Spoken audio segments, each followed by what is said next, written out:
ಮೋಸ ಆದಾಗ ಏನು ಮಾಡಬೇಕು?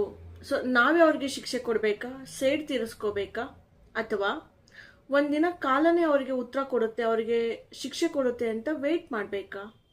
ಅಥವಾ ಇದು ಯಾವುದು ನಿಜನೇ ಅಲ್ವಾ, ನಾವು ಸೇಡ್ ತೀರಿಸ್ಕೊಳ್ಳೋಕ್ಕೂ ಆಗಲ್ಲ ಆ್ಯಂಡ್ ಕಾಲ ಕೂಡ ಅವ್ರಿಗೆ ಯಾವುದೇ ರೀತಿಯ ಬುದ್ಧಿ ಕಲಿಸಲ್ವಾ? ಯಾಕಂದ್ರೆ ಮೋಸ ಮಾಡಿದವ್ರು ನಮ್ಮ ಮುಂದೆ ಚೆನ್ನಾಗೇ ಇರ್ತಾರೆ ಅಲ್ವಾ? ಓಕೆ, ವೆಯ್ಟ್, ಈ ವಿಡಿಯೋನ ಕಂಪ್ಲೀಟಾಗಿ ನೋಡಿ, ನಾನು ನಿಮಗೆ ಹೇಳ್ತೀನಿ ಏನು ಮಾಡಬೇಕು ಅಂತ. ಓಕೆನಾ?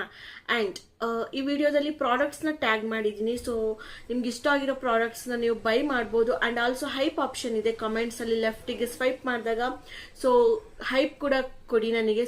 ನಿಮ್ಗೇನು ಚಾರ್ಜಸ್ ಆಗೋದಿಲ್ಲ, ಜಸ್ಟ್ ಹೈಪ್ನ ಕ್ಲಿಕ್ ಮಾಡೋದಷ್ಟೇ. ಓಕೆನಾ? ಸೊ ಎಸ್, ಸಪೋರ್ಟ್ ಮಾಡಿ. ಆ್ಯಂಡ್ ನಾನು ನಿಮ್ಮ ಶ್ರೇಯ, ನೀವು ನೋಡ್ತಾ ಇದ್ದೀರಾ ಮೈಂಡ್ಸೆಟ್ ಕನ್ನಡ ಯೂಟ್ಯೂಬ್ ಚಾನಲ್. ಇವತ್ತು ಲೈವ್ ಕೂಡ ಇದೆ 9:45 PM ನೈಟ್, ಜಾಯಿನ್ ಆಗಿ. ಓಕೆ, ಸೊ ಬನ್ನಿ ಈ ವಿಡಿಯೋನ ಸ್ಟಾರ್ಟ್ ಮಾಡೋಣ. ನಿಮಗೆ ಸಮಾಧಾನ ಆಗ್ಬೇಕಂತ ಅಂದರೆ ನಿಮಗೆ ಮೋಸ ಮಾಡಿದವರು ನರಳಬೇಕು, ಅವರು ಚೆನ್ನಾಗಿರಬಾರ್ದು. ಇಷ್ಟೇ ಅಲ್ವಾ ನಿಮಗೆ ಬೇಕಿರೋದು? ಅವ್ರು ಮೋಸ ಮಾಡಿದ್ರು ಅನ್ನೋದಕ್ಕಿಂತ ಹೆಚ್ಚಾಗಿ ಅವ್ರು ನಮ್ಮ ಮುಂದೆ ಚೆನ್ನಾಗಿರಬಾರ್ದು. ಸೊ ಅದೇ ಮೇನ್ ಪಾಯಿಂಟ್, ರೈಟ್? ಏನು ಗೊತ್ತಾ, ನೀವು ಆಲ್ರೆಡಿ ಅವ್ರಿಗೆ ಶಿಕ್ಷೆ ಕೊಟ್ಟಿದ್ದೀರಾ. ಹೇಗೆ? ಜಗಳ ಮಾಡಿದ್ದೀರಾ, ಬೈದಿದ್ದೀರಾ, ಕೋಪ ಮಾಡ್ಕೊಂಡಿದ್ದೀರಾ, ಮಾತು ಬಿಟ್ಟಿದ್ದೀರಾ, ಮೇ ಬಿ ಟೆಕ್ಸ್ಟ್ ಮೆಸೇಜಸ್ಗೆ ರಿಪ್ಲೈ ಮಾಡಿರಲ್ಲ, ಕಾಲ್ ಕೂಡ ನೀವು ಪಿಕ್ ಮಾಡಿರೋದಿಲ್ಲ, ಆ್ಯಂಡ್ ಬ್ಲಾಕ್ ಕೂಡ ಮಾಡಿರ್ತೀರ. ಸೊ ಇದೆಲ್ಲ ಮಾಡಿರ್ತೀರಲ್ವ ಅವ್ರು ಮೋಸ ಮಾಡಿದ್ರು ಅಂತ. ಸೊ ಅವ್ರು ಆಲ್ರೆಡಿ ಶಿಕ್ಷೆ ಅನುಭವಿಸಿದ್ದಾರೆ.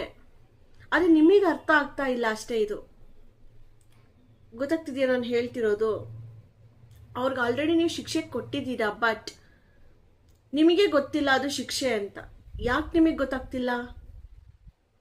ನಾನು ಹೇಳ್ತೀನಿ ಈ ವಿಡಿಯೋದಲ್ಲಿ ಕಂಪ್ಲೀಟಾಗಿ ನೋಡಿ, ನಿಮಗೆ ಫುಲ್ ಅರ್ಥ ಆಗಬೇಕು ಅಂತ ಅಂದರೆ ಸ್ಕಿಪ್ ಮಾಡಬೇಡಿ. ಓಕೆ? ಯಾಕಂದರೆ ಅವ್ರು ನಿಮ್ಮ ಮುಂದೆ ತೋರಿಸ್ಕೋತಿಲ್ಲ ಅಷ್ಟೇ, ಅವ್ರು ಪಶ್ಚಾತ್ತಾಪ ಪಡ್ತಿರೋದು, ಅವ್ರು ನೋವು ಪಡ್ತಿರೋದು. ಆದರೆ ನೀವು ಅವ್ರಿಗೆ ತೋರಿಸ್ಕೋತಿದ್ದೀರಾ, ಅಳ್ತಿದ್ದೀರಾ, ಸಿಟ್ ಮಾಡ್ಕೋತಿದ್ದೀರಾ, ಅವ್ರು ಕಾಲ್ ಮಾಡಿಲ್ಲ, ಹಿಂಗೆ ಮೋಸ ಮಾಡಿದ್ರು, ನನಗೆ ಕನ್ವಿನ್ಸ್ ಮಾಡ್ತಿಲ್ಲ, ಕ್ಷಮೆ ಕೇಳ್ತಿಲ್ಲ. ಸೊ ಇದೆಲ್ಲನೂ ನೀವು ಅವ್ರಿಗೆ ತೋರಿಸ್ಕೋತಿದ್ದೀರಾ. ಮೇ ಬಿ ವಾಟ್ಸಪ್ಪಲ್ಲಿ ಸ್ಟೇಟಸ್ ಆಗ್ತಿರ್ಬೋದು, ನೀವು ಇನ್ಸ್ಟಾಗ್ರಾಮಲ್ಲಿ ಸ್ಟೇಟಸ್ ಆಗ್ತಿರ್ಬೋದು, ಬಟ್ ಅವ್ರು ಇದು ಯಾವುದನ್ನು ತೋರಿಸ್ಕೋತಿಲ್ಲ. ಮೀನ್ಸ್ ಅವ್ರಿಗೇನು ಹರ್ಟೇ ಆಗಿಲ್ಲ ಅಂತ ಅಲ್ಲ, ಆಗಿದೆ, ಬಟ್ ಅವ್ರು ತೋರಿಸ್ಕೊಳ್ಳೋದಕ್ಕೆ ರೆಡಿ ಇಲ್ಲ ಅಷ್ಟೇ ನಿಮ್ಮ ಮುಂದೆ. ಸೊ ಅವ್ರು ತೋರಿಸ್ಕೋತಿಲ್ಲ ಅನ್ನೋದು ನಿಮಗೆ ಹರ್ಟ್ ಮಾಡ್ತಾ ಇದೆ ಜಾಸ್ತಿ. ಅರ್ಥ ಆಗ್ತಿದ್ಯಾ? ಒಪ್ಕೋತೀರಾ ಇದನ್ನ? ನಿಮಗೆ ಏನು ಬೇಕು ಅದು ಅವರಿಂದ ನಿಮಗೆ ಸಿಗ್ತಿಲ್ಲ. ಅವ್ರು ಅಳೋದಾಗಿರಬಹುದು, ನಿಮಗೆ ಪದೇ ಪದೇ ಕಾಲ್ ಮೆಸೇಜ್ ಮಾಡೋದು, ನಿಮ್ಮ ಹಿಂದೆ ಬರೋದಾಗಿರ್ಬಹುದು, ಆ್ಯಂಡ್ ಅವ್ರು ಯಾರ ಜೊತೆನೂ ಸೇರ್ದೇನೆ ಮನೇಲೇ ಕೂತ್ಕೊಂಡು ನಿಮ್ಮ ಬಗ್ಗೆ ಯೋಚನೆ ಮಾಡೋದಾಗಿರ್ಬೋದು, ಸ್ಟೇಟಸ್ಗಳು ಹಾಕೋದಾಗಿರ್ಬೋದು, ಸ್ಯಾಡ್ ಸ್ಟೇಟಸ್. ಸೊ ನಿಮಗಿದೆಲ್ಲ ಬೇಕು ಅವರಿಂದ, ಬಟ್ ಅವರಿಂದ ಇದೆಲ್ಲ ನಿಮಗೆ ಸಿಗ್ತಾ ಇಲ್ಲ, ರೈಟ್? ಅವ್ರೇನು ಮಾಡ್ತಿದ್ದಾರೆ? ಫ್ರೆಂಡ್ ಜೊತೆ ಆರಾಮಾಗಿ ರೆಸ್ಟೋರೆಂಟ್ಗಳಿಗೆ ಹೋಗಿ ಊಟ ಮಾಡ್ಕೊಂಡು ಆರಾಮಾಗಿದ್ದಾರೆ, ಕಲೀಗ್ಸ್ ಜೊತೆ ಟ್ರಿಪ್ ಹೋಗ್ತಾ ಇದ್ದಾರೆ, ಮನೆಯಲ್ಲಿ ಕೂತು ನೆಟ್ಫ್ಲಿಕ್ಸ್ ನೋಡ್ಕೊಂಡು ಚಿಲ್ ಮಾಡ್ತಾ ಇದ್ದಾರೆ. ಸೊ ಇದೆಲ್ಲ ನಿಮಗೆ ಬೇಡ, ರೈಟ್? ನಿಮಗೆ ಯಾವ್ದು ಬೇಡ ಅದನ್ನ ಅವ್ರು ಮಾಡ್ತಾ ಇದ್ದಾರೆ. ಅವ್ರು ತೋರಿಸ್ಕೋತಿಲ್ಲ ನಿಮಗೇನು, ರೈಟ್ ಅಲ್ವಾ? ಫಸ್ಟ್ ಥಿಂಗ್, ಅವ್ರು ಯಾವುದೇ ತರಹದ ಕ್ರೈಮ್ ಮಾಡಿಲ್ಲ. ಓಕೆ? ಅವ್ರು ಅಂಥದ್ದೇನಾದ್ರೂ ಮಾಡಿದ್ದಿದ್ರೆ ಕಾನೂನು ಮೂಲಕ ಅವರಿಗೆ ಶಿಕ್ಷೆಗಳು ಹಾಕ್ತಾ ಇತ್ತು ಅಲ್ವಾ? ಇದು ನಡೆದಿರೋದು ನಿಮ್ಮಲ್ಲಿ, ನಿಮ್ಮ ಇಬ್ಬರ ಮಧ್ಯೆ, ನಿಮ್ಮಿಬ್ರು ಒಪ್ಪಂದದ ಮೇಲೆ ನಡೆದಿದೆ. ಯಾವುದೇ ಒಂದು ಮೋಸ ಆಯಿತು. ಹೇಗೆ? ನೀವಿಬ್ರು ಒಪ್ಪಂದದಲ್ಲಿ ಒಪ್ಕೊಂಡಿದ್ರಿ, ಜೊತೆಲಿದ್ರಿ, ಆ್ಯಂಡ್ ಇವಾಗ ಏನೋ ಆಯಿತು, ಅವ್ರು ಬಿಟ್ಟರು, ಯಾರ ಜೊತೆನೂ ಹೋದ್ರು, ನಿಮಗೆ ಮೋಸ ಆಯಿತು. ಸೊ ಇದೆಲ್ಲ ನಿಮ್ಮಿಬ್ಬರ ನಡುವೆ ಮಾತ್ರ ನಡೆದಿರೋದು, ಕರೆಕ್ಟಾ? ಆ್ಯಂಡ್ ಈಗ ನಿಮ್ಮಿಬ್ರ ಮಧ್ಯೆ ನಡೆದಿರೋದು, ನಿಮ್ಮಿಬ್ರ ಮಧ್ಯೆನೇ ಇದು ಒಪ್ಪಂದ ಮುರಿದಿರೋದು. ಸೊ ಇಬ್ರ ಮಧ್ಯೆನೇ ಅಕ್ಸೆಪ್ಟ್ ಮಾಡ್ಕೊಂಡು ಜೊತೆಲಿದ್ದಿದ್ದು, ಈಗ ಇಬ್ರ ಮಧ್ಯೆನೇ ಒಪ್ಪಂದ ಮುರಿದು ದೂರ ಆಗಿರೋದು ಅಲ್ವಾ? ಒಂದು ಕ್ವೆಶನ್ನು, ನೀವು ಹೇಗೆ ನಂಬಿದ್ರಿ ಇವ್ರು ಯಾವತ್ತೂ ಚೇಂಜ್ ಆಗೋದಿಲ್ಲ, ನಾವು ಯಾವಾಗಲೂ ಹೀಗೆ ಇರ್ತೀವಿ, ಯಾರು ಬೇರೆ ಮಾಡೋದಕ್ಕಾಗೋದಿಲ್ಲ, ನಾವು ಬೇರೆ ಆಗೋದಿಲ್ಲ ಅಂತ ನೀವು ಹೇಗೆ ನಂಬಿದ್ರಿ? ಬಿಕಾಸ್ ನಾವೆಲ್ಲ ಹ್ಯೂಮನ್ ಬೀಯಿಂಗ್ಸ್ ಅಲ್ವಾ? ಪ್ರತಿದಿನ ನಮ್ಮಲ್ಲಿ ಚೇಂಜಸ್ ಆಗ್ತಾ ಇರುತ್ತೆ, ಆ್ಯಂಡ್ ಚೇಂಜಸ್ಸಿಗೆ ನಾವು ಅಡಾಪ್ಟ್ ಆಗ್ತಾ ಇರ್ತೀವಿ, ನಾವು ಹೊಂದ್ಕೊಳ್ತಾ ಹೋಗ್ತಾ ಇರ್ತೀವಿ, ಕರೆಕ್ಟ್? ಈ ಮಾನವ ಸಂಬಂಧ ಅನ್ನೋದು ಯಾವತ್ತೂ ಕಾನ್ಸ್ಟೆಂಟಾಗಿ ಇರೋದಿಲ್ಲ. ಇದನ್ನು ನೀವು ಚೆನ್ನಾಗಿ ಅರ್ಥ ಮಾಡ್ಕೊಬಿಟ್ರೆ, ಅವ್ರು ಮೋಸ ಮಾಡಿದ್ರು, ಇವ್ರು ಮೋಸ ಮಾಡಿದ್ರು ಅಂತ ನೀವು ನರಳೋದಿಲ್ಲ, ಅವ್ರ ಮೇಲೆ ದ್ವೇಷನೂ ಪಡೋದಿಲ್ಲ. ನೀವು ನಿಮ್ಮ ಲೈಫ್ ಏನಿದೆ ಅದನ್ನು ನೋಡ್ಕೊಂಡು ಹೋಗ್ತಾ ಇರ್ತೀರ. ಗೊತ್ತಾಗ್ತಿದೆಯಾ? ಸೊ ಮನುಷ್ಯರು ಚೇಂಜ್ ಆಗೇ ಆಗ್ತಾರೆ, ಇದು ನಿಶ್ಚಿತವಾಗಿರುವಂತಹದ್ದು. ಇದು ಯಾವುದೇ ಕಾರಣಕ್ಕೂ ಚೇಂಜ್ ಆಗೋದಿಲ್ಲ. ಮನುಷ್ಯ ಚೇಂಜ್ ಆಗ್ತಾರೆ ಅನ್ನೋ ಕಾನ್ಸೆಪ್ಟು ಯಾವತ್ತಿಗೂ ಚೇಂಜ್ ಆಗೋದಿಲ್ಲ. ಇನ್ ಕೇಸ್ ನೀವು ಯಾವುದೇ ರೀತಿ ಜಗಳ ಮಾಡ್ಕೊಂಡಿಲ್ಲ ಅಂತ ಅನ್ಕೊಳ್ಳಿ, ಬಟ್ ಸ್ಟಿಲ್ ಮೇ ಬಿ ಅವ್ರ ಡೆತ್ ಕೂಡ ಆಗಿ ಬೇರೆ ಆಗ್ಬೋದು ನೀವು, ರೈಟ್? ನಿಮ್ಮಿಬ್ಬರಲ್ಲೇ ಏನೂ ನಡೆದಿಲ್ಲ, ಜಗಳ ಅದು ಇದು ಚೆನ್ನಾಗಿದ್ದೀರಾ ಅಂದ್ರು ಯಾವುದೋ ಒಂದು ರೀತಿಯಲ್ಲಿ ಬೇರೆ ಆಗೇ ಆಗ್ತೀರಾ ಅಲ್ವಾ? ಅದೆಲ್ಲ ನ್ಯಾಚುರಲ್ ಇರ್ಬೋದು, ಆಕ್ಸಿಡೆಂಟ್, ಡೆತ್ ಇದೆಲ್ಲ. ಬಟ್ ನೀವೇ ಮಾಡ್ಕೊಳ್ಳೋದು ಇದು ನಿಮ್ಮಲ್ಲೇ ನಡೆದಿರುವಂತಹದ್ದು, ರೈಟ್? ಈಗ ಒಂದು 5ರಿಂದ 10 ವರ್ಷ ಬಿಟ್ಟ ಮೇಲೆ ನೀವು ಇನ್ಯಾರ ಜೊತೆನೋ ಇರ್ತೀರಾ, ಯಾರನ್ನೋ ಇಷ್ಟಪಟ್ಟಿರ್ತೀರಾ, ಮತ್ತೆ ಇವಾಗ 5 ವರ್ಷದ ಹಿಂದೆ ಇವತ್ತು ನಡೆದಿತ್ತಲ್ಲ, ಇವತ್ತು ದುಃಖ ಪಡ್ತಿದ್ದೀರಿ, ಇದನ್ನ ನೆನೆಸ್ಕೊಂಡ್ರೆ ನಿಮಗೆ ನಾಚಿಕೆ ಆಗಲ್ವಾ? ನಾನು ಇಂಥದ್ದೆಲ್ಲ ಮಾಡ್ಬಿಟ್ನಲ್ಲ ಇವ್ರಿಗೋಸ್ಕರ, ಈಗ ಎಷ್ಟು ಆರಾಮಾಗಿದ್ದೀನಿ ನೋಡು ಅನ್ಸುತ್ತೆ. ಜೊತೆಗೆ 5 ವರ್ಷದ ಹಿಂದೆ ಇದ್ದಂಥ ಫೀಲಿಂಗ್ಸ್ ಇವ್ರ ಮೇಲೆ ನಿಮಗೆ 5 ವರ್ಷ ಆದಮೇಲೆ ಇರುತ್ತಾ? ಸಾಧ್ಯನೇ ಇಲ್ಲ ಅಲ್ವಾ? ಅಂದರೆ ನೀವು ಕೂಡ ಅಲ್ಲಿ ಚೇಂಜ್ ಆಗಿರ್ತೀರ. ಅರ್ಥ ಆಗ್ತಿದೆಯಾ? ಸೊ ನಾನು ಹೇಳೋದೇನೆಂದರೆ, ನಿಮ್ಮ ಒಂದು ಕಾನ್ಸೆಪ್ಟ್ ಏನಿದೆ ಅದನ್ನ ಚೇಂಜ್ ಮಾಡ್ಕೊಳ್ಳಿ. Like everything and every one will change ಆಗೇ ಆಗ್ತಾರೆ, ಬದಲಾಗೇ ಆಗ್ತಾರೆ. ಇದನ್ನು ನೀವು ತಲೆಯಲ್ಲಿ ಇಟ್ಕೊಬಿಡಿ ಅಷ್ಟೇ. ಸೊ ಲೈಫ್ ಸಿಂಪಲ್ ಆಗೋಗ್ಬಿಡುತ್ತೆ, ಗೊತ್ತಾಯ್ತಾ? ನಾನು ಇಲ್ಲಿ ಮೋಸ ಮಾಡಿದವ್ರು ತಪ್ಪು ಅಥವಾ ನೀವು ಸರಿ ಅನ್ನೋದ್ರ ಬಗ್ಗೆ ಹೇಳ್ತಿಲ್ಲ, ಓಕೆನಾ? ಸೊ ನೀವು ಹರ್ಟ್ ಆಗಿದ್ದೀರಲ್ಲ, ಬೇಜಾರಾಗಿದ್ದೀರಲ್ಲ, ದುಃಖ ಪಡ್ತಿದ್ದೀರಲ್ಲ, ಇದಕ್ಕೆ ಅರ್ಥನೇ ಇಲ್ಲ ಅಂತ ನಾನು ಹೇಳಬಲ್ಲೆ. ಪ್ರತಿಯೊಂದು ರಿಲೇಶನ್ಶಿಪ್ ಆಗಲಿ, ಮ್ಯಾರೇಜ್ ಆಗಲಿ ಅಥವಾ ಕಮಿಟೆಡ್ ರಿಲೇಶನ್ಶಿಪ್ಪಲ್ಲಿರಲಿ, ಪ್ರತಿದಿನ ಎಫರ್ಟ್ ಹಾಕಲೇಬೇಕಾಗತ್ತೆ. ಒಂದೇ ಒಂದು ದಿನ ಒಂದು ಸ್ವಲ್ಪ ಹೆಚ್ಚು ಕಡಿಮೆ ಆದರೂ ಕೂಡ ಏನು ಬೇಕಾದ್ರೂ ಚೇಂಜ್ ಆಗಬಹುದು ಅಲ್ವಾ? ಸೊ ಮೇ ಬಿ ಎಲ್ಲೋ ಒಂದು ಕಡೆ ಎಡವಿರಬಹುದು ನೀವು, ಅಥವಾ ನೀವು ಎಡವಿಲ್ಲ ಅಂದರೂ ಕೂಡ ಅವರೇ ಚೂಸ್ ಮಾಡಿರಬಹುದು ಮೋಸ ಮಾಡೋದನ್ನು ಅಲ್ವಾ? Something has happen, right? So change ಆಯಿತು. ಸೊ ಅದನ್ನ ಅಲ್ಲಿಗೆ ಬಿಟ್ಬಿಡ್ಬೇಕು. ನೀವು ಅದಕ್ಕೆ ಹರ್ಟ್ ಮಾಡಿಕೊಂಡು ನಿಮ್ಮ ಜೀವನನ ಹಾಳು ಮಾಡಿಕೊಂಡ್ರೆ ನಿಮ್ಮಷ್ಟು ದಡ್ರು ಯಾರೂ ಇಲ್ಲ ಅಂತ ನನಗೆ ಅನಿಸುತ್ತೆ. ನೀವು ಅನ್ಬೋದು, ನಾನು ಎಷ್ಟೊಂದೆಲ್ಲ ಪ್ರಯತ್ನ ಪಟ್ಟೆ, ನಾನು ಉಳಿಸ್ಕೊಳ್ಳೋದಕ್ಕೆ ಟ್ರೈ ಮಾಡಿದೆ, ಆದರೂ ಕೂಡ ಉಳಿಲಿಲ್ಲ, ಹೀಗೆ ಮಾಡಿಬಿಟ್ರು ಅಂತ.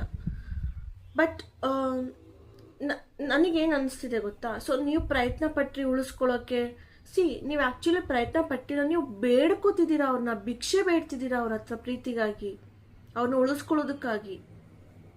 ಒಂದು ಫ್ರೆಂಡ್ಶಿಪ್ಪೇ ಆಗಿರ್ಬೋದು ಅಥವಾ ಒಂದು ರಿಲೇಶನ್ಶಿಪ್ಪೇ ಆಗಿರ್ಬೋದು, ಹೋಗೋರನ್ನ ಬಿಟ್ಕೊಡೋದನ್ನ ಕಲ್ತ್ಕೊಬಿಡಿ ನೀವು. ಸೊ ನಿಮ್ಮ ಮರ್ಯಾದೆ ಉಳಿಯುತ್ತೆ. ಅರ್ಥ ಆಗ್ತಿದೆಯಾ? ನಿಮಗೆ ಸೇರ್ಬೇಕಾಗಿದ್ದು ಅಥವಾ ನಿಮ್ಮನ್ನ ಇಷ್ಟಪಡೋರು, ನಿಮಗೆ ಬೆಲೆ ಕೊಡೋರ್ನ ಉಳಿಸ್ಕೊಳ್ಳೋದಕ್ಕೆ ಟ್ರೈ ಮಾಡೋ ಅವಶ್ಯಕತೆನೇ ಇಲ್ಲ ನೀವು ಯಾವತ್ತೂ. ಅದು ಮ್ಯೂಚುವಲ್ ಅಂಡರ್ಸ್ಟ್ಯಾಂಡಿಂಗ್, ಮ್ಯೂಚುವಲ್ ಪ್ರೀತಿನಲ್ಲಿ ಬಂದ್ಬಿಡುತ್ತೆ. ನನಗೆ ಇವ್ರು ಬೇಕು, ಇವ್ರಿಗೆ ನಾನು ಬೇಕು, ಇವ್ರಿಲ್ದಲೇ ಕಷ್ಟ ನನಗಿರೋದಕ್ಕಾಗೋದಿಲ್ಲ, ನಾನು ಇರಬೇಕು ಇವ್ರ ಜೊತೆ, ಖುಷಿಯಾಗಿದ್ದೀನಿ ಅನ್ನೋದು ಮ್ಯೂಚುವಲ್ ಆಗಿ ಬಂದ್ಬಿಡುತ್ತದು. ಉಳಿಸ್ಕೊಳ್ಳೋ ಅಂಥದ್ದೇನಿಲ್ಲ. ನೀವು ಎಲ್ಲಾದರೂ ನಾನು ಉಳಿಸ್ಕೊಳ್ಳೋಕೆ ಟ್ರೈ ಮಾಡಿದೆ, ಸ್ಟಿಲ್ ಹೀಗಾಯಿತು ಅಂದರೆ ಅದು ಯಾವತ್ತೂ ಪ್ರೀತಿನೇ ಆಗಿರಲಿಲ್ಲ, ನಿಮ್ಗೆ ಯಾವತ್ತೂ ಅವರು ನಿಜವಾಗ್ಲೂ ಪ್ರೀತಿ ಮಾಡೇ ಇಲ್ಲ. ಆ್ಯಂಡ್ ನೀವು ಫಸ್ಟ್ ಟೈಮೇ ಯಾವಾಗ ಅನಿಸುತ್ತೆ ನಾನು ಟ್ರೈ ಮಾಡ್ತಾ ಇದ್ದೀನಿ ಉಳಿಸ್ಕೊಳ್ಳೋಕ್ಕೆ ಅಂತ, ನೀವು ಅವತ್ತೇ ಅದನ್ನು ನಿಲ್ಲಿಸ್ಬಿಟ್ಟು ಅವ್ರನ್ನ ಬಿಟ್ಕೊಟ್ಬಿಟ್ರೆ, ಮೋಸ ಮಾಡಿದ್ರು, ಮೋಸ ಹೋದೆ, ಇವೆಲ್ಲ ಬರೋದೇ ಇಲ್ಲ. ಗೊತ್ತಾಗ್ತಿದೆಯಾ? ಹೋದವರು ಅವ್ರಿಗೇನು ಖುಷಿ ಕೊಡ್ತಿದೆ, ಅವ್ರಿಗೇನು ಬೇಕೋ ಅದನ್ನು ಮಾಡ್ತಾ ಇದ್ದಾರೆ. ಎಲ್ಲರ ಜೊತೆ ಸುತ್ತೋದು, ಮೂವಿಗೆ ಹೋಗೋದು, ನೆಟ್ಫ್ಲಿಕ್ಸ್ ನೋಡೋದು. ಬಟ್ ಒಂದು ಥಿಂಕ್ ಮಾಡಿ, ಅವ್ರದ್ದೇ ಯೋಚನೆ ಮಾಡಿಕೊಂಡು ನೀವು ಲೈಫ್ ಲಾಂಗ್ ನರಳ್ತಾ ಇರ್ತೀರಾ, ಅಥವಾ ಅವ್ರದ್ದೇ ಯೋಚನೆ ಮಾಡಿಕೊಂಡು ಅಂಥವ್ರು ಹತ್ರ ಮೋಸ ಮಾಡಿ ಹೋಗಿರೋರಿಗೋಸ್ಕರ ನಿಮ್ಮ ಒಂದು ದಿನಾನ ಕೂಡ ವೇಸ್ಟ್ ಮಾಡಬಾರ್ದು. ನೀವು ಹೇಗೆ ವೇಸ್ಟ್ ಮಾಡ್ತಿದ್ದೀರಾ ಅಂತ ಥಿಂಕ್ ಮಾಡಿ. ಯಾಕೆ ವೇಸ್ಟ್ ಮಾಡ್ತಿದ್ದೀರಾ ಅನ್ನೋದು ಥಿಂಕ್ ಮಾಡಿ. ಅವ್ರಿಗೆ ನಿಮ್ಮ ಬಗ್ಗೆ ಯಾವುದೇ ಕೇರ್ ಇಲ್ಲ. ಸೊ ನೀವು ಯಾಕೆ ಅವರಿಗೋಸ್ಕರ ನಿಮ್ಮ ಪ್ರತಿದಿನನ ವೇಸ್ಟ್ ಮಾಡ್ತಾ ಇದ್ದೀರಾ? Do something which makes you happy. ಅರ್ಥ ಆಯ್ತಾ? ಸೊ ನಿಮ್ಮ ಲೈಫಲ್ಲಿ ಏನು ಬೇಕು ಅದನ್ನು ಮಾಡ್ತಾ ಹೋಗಿ. ಕಷ್ಟ ಆಗುತ್ತೆ ಖಂಡಿತ, ನಾನು ಯಾವುದೂ ಇಲ್ಲ, ಮೋಸ ಮಾಡಿದ್ರು ಹಿಂಗಾಯ್ತು ಬಿಡು, ನೆಕ್ಸ್ಟ್ ಡೇನೇ ಹಿಂಗೆ ಮಾಡ್ಕೊಂಡು ಹೋಗೋಣ, ನನ್ನ ಲೈಫ್ ನೋಡ್ಕೊಂಡು ಹೋಗೋಣ, ಯಾರಿಂದನೂ ಸಾಧ್ಯ ಇಲ್ಲ. ಬಟ್ ಒಂದಿನ ಅದು ಸಾಧ್ಯ ಆಗೇ ಆಗುತ್ತೆ, ನೀವು ಪ್ರಯತ್ನ ಪಟ್ಟರೆ. ನಿಮಗೆ ನಿಮ್ಮ ಲೈಫ್ ಬಗ್ಗೆ ಕಾಳಜಿ ಇರಬೇಕು, ಪ್ರೀತಿ ಇರಬೇಕು, ಕೇರ್ ಇರಬೇಕು, ಆವಾಗ ಮಾತ್ರ ಇದು ಸಾಧ್ಯ ಆಗೋದು. ಸಿ ಅವ್ರಿಗೇನು ಕಷ್ಟ ಬರುತ್ತಾ, ದೇವ್ರ ಶಿಕ್ಷೆ ಕೊಡ್ತಾನ, ಅದೆಲ್ಲ ಬೇಡ ನಿಮಗೆ. ನಿಮ್ಗೇನೋ ಒಂದು ಪಾಠ ಕಲಿಯೋದಿತ್ತು, ಕಲ್ತ್ರಿ, ಮುಗೀತದು ಅಷ್ಟೇನೆ. ಓಕೆನಾ? ಅವ್ರದ್ದು ಯಾವುದಾದ್ರೂ ಕರ್ಮ ಆ ಥರ ಇದ್ರೆ, ಅವ್ರ ಪಾಠ ಕಲಿಯೋವಂಥದ್ದಿದ್ರೆ ಮೇ ಬಿ ನೆಕ್ಸ್ಟ್ ಅವ್ರ ಲೈಫಲ್ಲಿ ಏನೋ ಒಂದು ನಡಿಬಹುದು. ಗೊತ್ತಾಗ್ತಿದೆಯಾ? ಸೊ ಅವ್ರಿಗೆ ಕೆಟ್ಟದಾಗ್ಲಿ ಅನ್ನೋದೇ ಕಾಯ್ಕೊಂಡು ಕೂರಬೇಡಿ. ನಿಮ್ದು ಏನು ಕೆಲಸ ಇದೆ ಅದನ್ನು ಮಾಡ್ಕೊಳ್ತಾ ನೀವು ಬೆಳೀತಾ ಹೋಗಿ.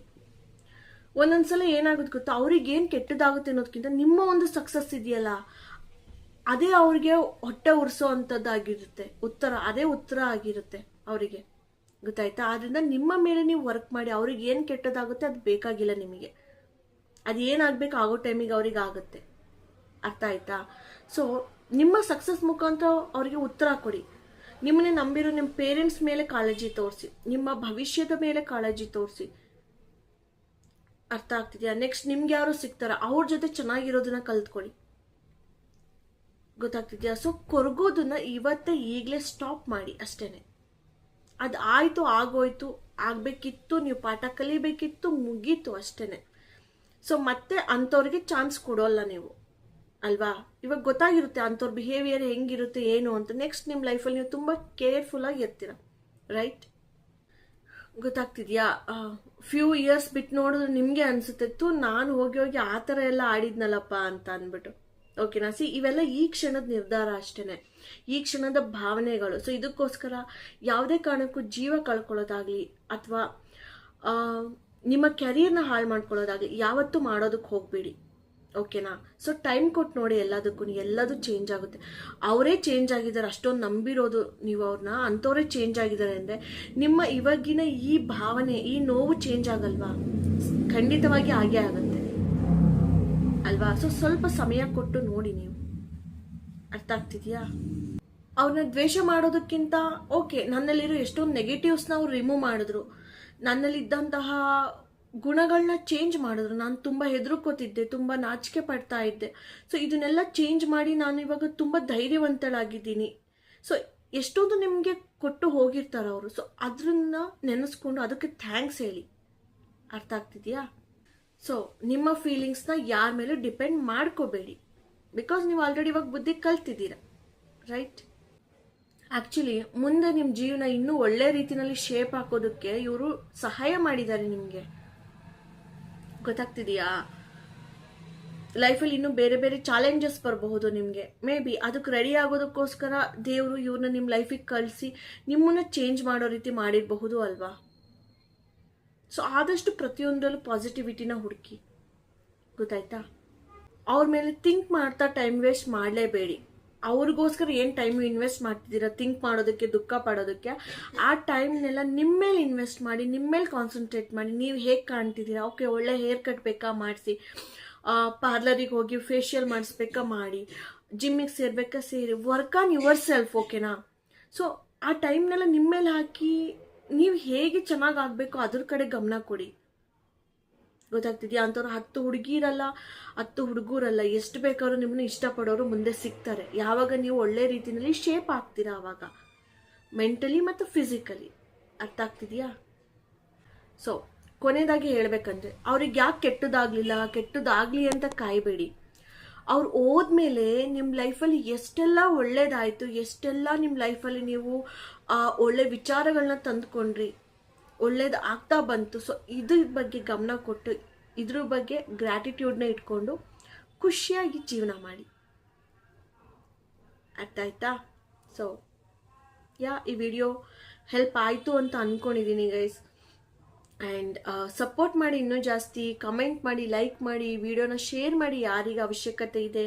ಬಿಕಾಸ್ ಮೋಟಿವೇಶನ್ ತುಂಬ ಅವಶ್ಯಕತೆ ಇರುತ್ತೆ ಎಲ್ರಿಗೂ, ರೈಟ್? ಇವತ್ತು ಖುಷಿಯಾಗಿರ್ಬೋದು, ಮೇ ಬಿ ನಾಳೆ ನಿಮ್ಮ ಮನಸ್ಸು ಸರಿ ಇಲ್ಲ ಅಂದಾಗಿಂಥ ವಿಡಿಯೋಗಳೇ ನಿಮ್ಮನ್ನು ಕೈ ಹಿಡಿದು ಮೇಲೆ ಎತ್ತೋದು, right? So keep supporting Kannada YouTubers. Okay, so ಇವತ್ತಿನ ವಿಡಿಯೋನ ಇಲ್ಲಿಗೆ ಮುಗಿಸ್ತಾ ಇದ್ದೀನಿ. ನಾನು ನಿಮ್ಮ ಶ್ರೇಯ, ನೀವು ನೋಡ್ತಾ ಇದ್ದೀರಾ ಮೈಂಡ್ಸೆಟ್ ಕನ್ನಡ ಯೂಟ್ಯೂಬ್ ಚಾನಲ್.